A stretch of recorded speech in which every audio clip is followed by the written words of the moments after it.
Hi, I'm Harrison Wyatt, and in today's video we're going to be talking about leaving a fire site, whether it be a permanent base just like this one or more of a temporary location like I was cooking on in my other video. So when considering leaving a fire site, you can actually start that process in the preparation for the fire.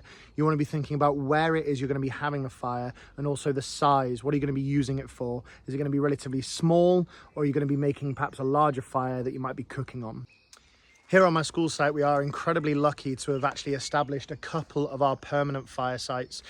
They've got our seating area of logs and tree stumps around, and then we've actually built up a space of stone in the middle where we have our fires. We've also built a drying rack of wood over here for the colder seasons, and we do have these pre-loved and pre-used parachutes that add shade and shelter. That being said, whether it is private or public land, we need to make sure that we're following a process for both our permanent and temporary fire sites to ensure that they are safe. To make it a nice and memorable process, I always say to myself, I will start and finish with the fire when I'm packing away a fire site. So I will extinguish the fire. I'll then work in the surrounding area, making sure that we're clearing up any litter, also packing away any tools that we might have been using. Also just clearing the space, leaving as minimal impact as possible. Once we've done all of that, I'll then return back to my extinguished fire and make sure that I'm happy that it's completely cooled and it's had that time to just break itself down. All the ash is no longer retaining heat and there's no chance of it relighting itself. A great ethos to have, not only for the care of the space that we're using, but also for the shared responsibility of a space, is leave a fire site how you would like to find it. You don't want to be coming down to prep an activity and find that you're then having to spend 5-10 minutes to clear litter and clear the space before your activity begins. Another great thing to think about, especially if you've been borrowing a fire site, is replenishing the materials that you might have used. The fire site itself might not necessarily be close to a water source, so there might have been a water butt that you've used to extinguish the fire. You could potentially ask whether you can refill it from a stream or a river or a pond or a lake, or perhaps there's a designated tap on that site that you're working in. You may also have used some wood from a wood store. So in that case, you might need to ask for permission if you and your group could go out and forage for wood in that space, or you might need to replenish it from elsewhere. Here in this short clip, I'm seen extinguishing a small temporary fire. I roll away the two larger logs and then disturb all of the embers until the flames disappear. Then I will spiral pour water from the outside inwards over the hot embers. Having done that, I'll redisturb the embers once more to make sure that the water is getting over all the hot white ash. Then I begin the process of tidying the rest of my fire site, allowing it time to cool before I come back and do my final checks. Having been working here in this little temporary fire site, I'm still wanting to follow my procedures for clearing the area, extinguishing the fire, but I want to return it back to as close as possible to how it was before I had my little fire here.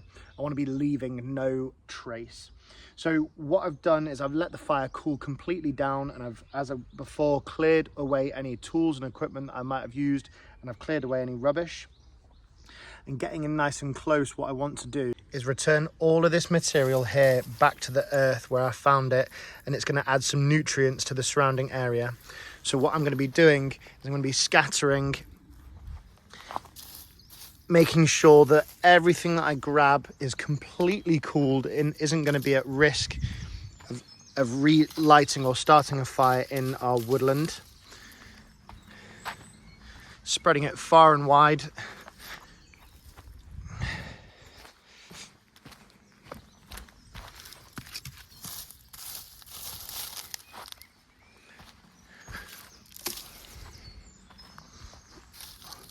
Now you can see here I've got a few slightly larger bits, and I'm going to set those off to one side.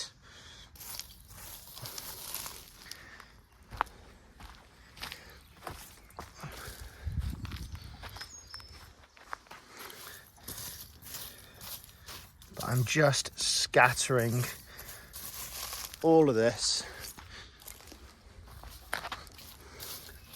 to clear back the space.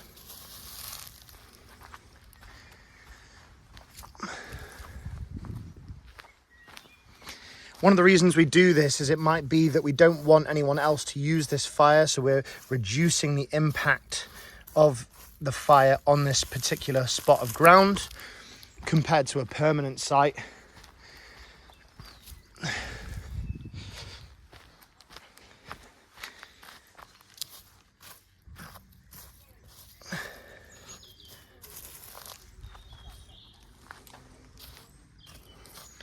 But you can see here, even with a relatively small fire, it has made a chemical impact on the earth below.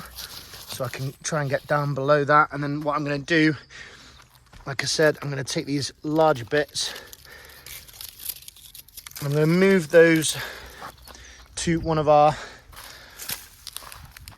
more semi-permanent fire lighting pits here, where we teach some of our bushcraft sessions.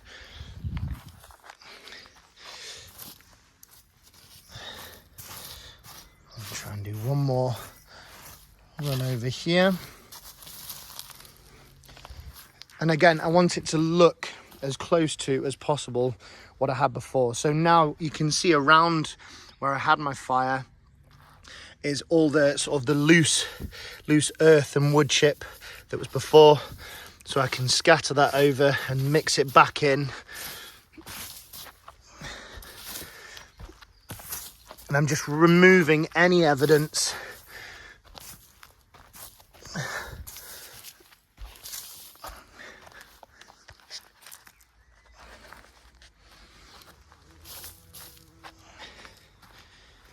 and there we go. One final idea to have when working in a shared space is potentially when having packed away a temporary fire site, making sure that you either leave a marker or perhaps just let other people and workers know and practitioners know that that's where you have had a temporary fire, so that you are alternating periodically where it is that you're working and having minimal impact on those fire sites.